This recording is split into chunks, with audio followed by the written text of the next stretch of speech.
Hello friends, welcome to MKG kitchen. இன்றைக்கி நாம் பார்க்க போகிறது நெத்திலி கருவாடு குழம்பு எப்படி வைக்கலான்றதை பார்க்கலாம். அதுக்கு முதல்ல நெத்திலி கருவாடை சுடு தண்ணியில் போட்டு சுத்தம் செய்து எடுத்து வச்சுக்கலாம். இந்த மாதிரி எடுத்து வச்சுக்கோங்க. இப்போ ஒரு கடாயை வச்சுக்கலாம். கடாய் சூடானதுக்கப்புறமா அதில் கொஞ்சம் எண்ணெய் விட்டுக்கலாம். எண்ணெய் காஞ்சதும் கடுகு, வெந்தயம் போட்டு பொரித்து எடுத்துக்கலாம். இது கூட நம்ம சின்ன வெங்காயத்தை கட் பண்ணி வச்சுருக்கோம், அதையும் சேர்த்துக்கலாம். பாதி சின்ன வெங்காயம் அப்படியே முழுசாக போட்டுக்கலாம். இது கூடவே கொஞ்சமாக கருவேப்பிலையும் சேர்த்துக்கலாம். இதில் ஒரே ஒரு தக்காளி மட்டும் கட் பண்ணி வச்சுருக்கேன், அதையும் சேர்த்துக்கலாம். இப்போ இதெல்லாம் வதங்குறதுக்காக கொஞ்சமாக உப்பு போட்டுக்கலாம். இதை நல்லா வதக்கி எடுங்க. இது கூட நம்ம கத்திரிக்காய் நறுக்கி வச்சுருக்கோம், இதையும் சேர்த்துக்கலாம். இந்த எண்ணெயிலே நல்லா கத்திரிக்காய் வதக்கி எடுத்துக்கணும். இப்போது இதுக்கு தேவையான மசாலாவை சேர்த்துக்கலாம்.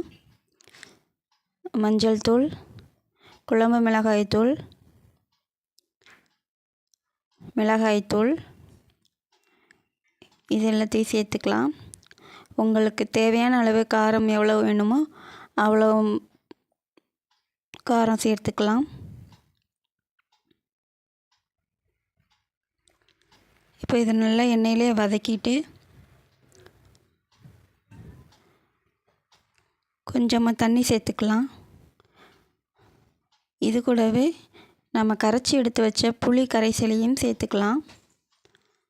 இப்போ இதுக்கு தேவையான அளவு உப்பு பார்த்துட்டு செக் பண்ணிவிட்டு சேர்த்துக்கோங்க. இப்போ நல்லா இதெல்லாம் வதக்கி குழம்பு கொதித்து வரட்டும். இதில் ஒரு 2-3 தேங்காய் சில்லு எடுத்து அரைச்சி நைஸாக அரைச்சி எடுத்துக்கலாம். இதையும் இது கூடவே சேர்த்துக்கலாம். இப்போ இந்த அரைச்ச தேங்காய் விழுதையும் இது கூட சேர்த்துக்கலாம். இது இப்போ நல்லா கொதித்து வரட்டும். தேங்காயோட பச்சை ஸ்மெல் போனதுக்கப்புறமா குழம்பு ஒரு கொதி வந்துடும். இதுக்கப்புறமா நாம் சுத்தம் செய்து எடுத்து வச்ச நெத்திலி கருவாடை இதில் சேர்த்துக்கலாம். நல்லா கொதித்து வந்தது பாருங்கள், நமக்கு குழம்பு ரெடி ஆகிடுச்சு. இந்த மாதிரி கத்திரிக்காய் குழம்புக்கும் கருவாடு கத்திரிக்காய் காம்பினேஷனில் ஒரு கருவாட்டு குழம்பு செம்மையாக சூப்பராக இருக்கும். இந்த மாதிரி சாப்பிட்டு பாருங்கள்.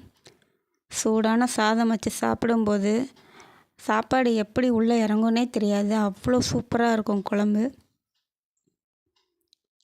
நீங்களும் இதே மாதிரி ஒரு தடவை செஞ்சு பாருங்கள்.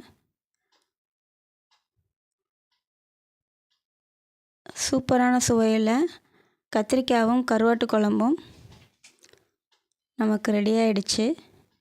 இந்த மாதிரி சாதத்து கூட வெறும் இந்த கத்திரிக்காய் வச்சு சாப்பிட்டா கூட போதுங்க, செம டேஸ்ட்டாக இருக்கும். ட்ரை பண்ணி பாருங்கள். தேங்க்ஸ் ஃபார் வாட்சிங்.